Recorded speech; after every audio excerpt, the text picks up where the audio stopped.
कृष्ण मोहन जी, राजस्थान में स्थिति आप देख रहे हैं, 115 सीटों पर भारतीय जनता पार्टी आगे चलती हुई और एक करीब करीब अब रुझान नतीजों में धीरे धीरे तब्दील हो गए हैं। सारी सीटों पर धीरे धीरे नतीजों में तब्दील होती जा रही है। सबसे ज्यादा संकट कहां है? सरप्राइज आने वाला है।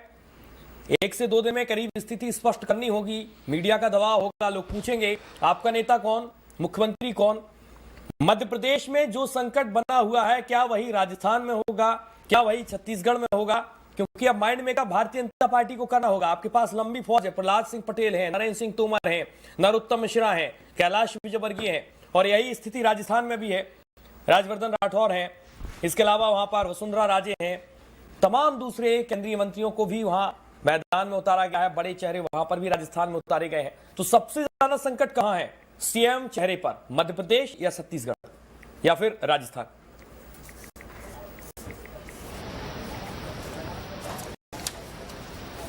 देखिए सूर्या जी, एक बात को आप समझ लीजिए कि भाजपा में बहुत ज्यादा स्थिति इस प्रकार की निर्मित नहीं होती। जिस ढंग से आपने देखा कि जो केंद्रीय मंत्री थे उनको ये पता नहीं था कि उनको चुनाव लड़ना पड़ेगा। मध्य प्रदेश की जो चुनाव प्रभारी थे, जो टिकट बांटने का कार्य कर रहे थे, उनको चुनाव लड़ा दिया जाता है।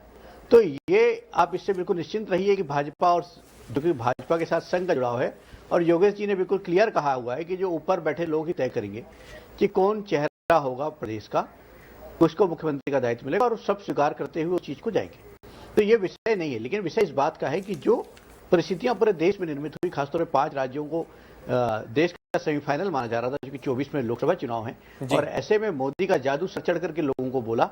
किसी ने कल्पना नहीं की थी कि कांग्रेस की ऐसा सुपड़ा साफ होगा, चाहे वो राजस्थान की बात हो, मध्य प्रदेश की बात हो और छत्तीसगढ़ की बात हो, क्योंकि तमाम तरह के सर्वे जो है वो राजस्थान में भी कांग्रेस को सरकार बनाते दिखा रहे थे और छत्तीसगढ़ में भी सरकार बनाते दिखा रहे थे। ऐसी परिस्थितियों में ये बम्पर मेजॉरिटी जो है वो इस बात को का घोतक है कि देश में मोदी जी का प्रभाव है, अमित शाह की रणनीति है, ये लोग स्वीकार कर रहे हैं, और इसको लेकर के जो कि 9 वर्षों के जो उनके कार्य हैं वो लोग आत्मसात कर रहे हैं। उसका कहीं ना कहीं समाज पे असर पड़ा हुआ है और व्यापक असर पड़ा हुआ है। और अब देखना ये होगा कि बहुत सारे लोग वापस, जैसे कि आपने कहा कि राजस्थान में, छत्तीसगढ़ में और मध्य प्रदेश में, यदि आपको ध्यान होगा कि 2019 के लोकसभा चुनाव हुए थे, उस समय भी एक बहुत बड़ा प्रयोग था, उसमें संघ भी अपरोक्ष रूप से भूमिका अदा किया था। छत्तीसगढ़ में 11 के 11 सीट ने बदल दिए थे। उसमें तत्कालीन जो केंद्रीय मंत्री थे विष्णुदेव साय, जो बाद में प्रदेश अध्यक्ष बने थे भाजपा के, उनको अलग कर दिया था।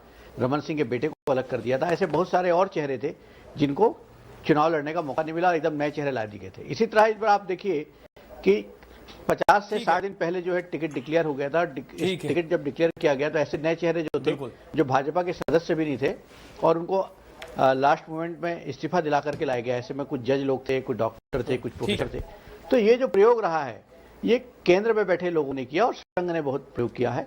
और संघ ने भी, देखिए इसमें सबसे जो महत्वपूर्ण भूमिका थी कि मैं जानता हूं कि मध्य प्रदेश में जो राजधानी में कम से कम 1100 बैठकें संघ ने की है। लेकिन संघ ने एक रिपोर्ट नेगेटिव भी दी थी, हमें उस पर भी नजर डालना होगा। एक रिपोर्ट नेगेटिव भी दी थी कि बहुत ज्यादा बूथ लेवल पर आपकी स्थिति मजबूत नहीं है। मैं आऊंगा आपके पास कृष्ण मोहन जी, लगातार योगेश जी मेरे साथ मौजूद हैं। योगेश जी, एक आखिरी सवाल मैं आपसे लूंगा।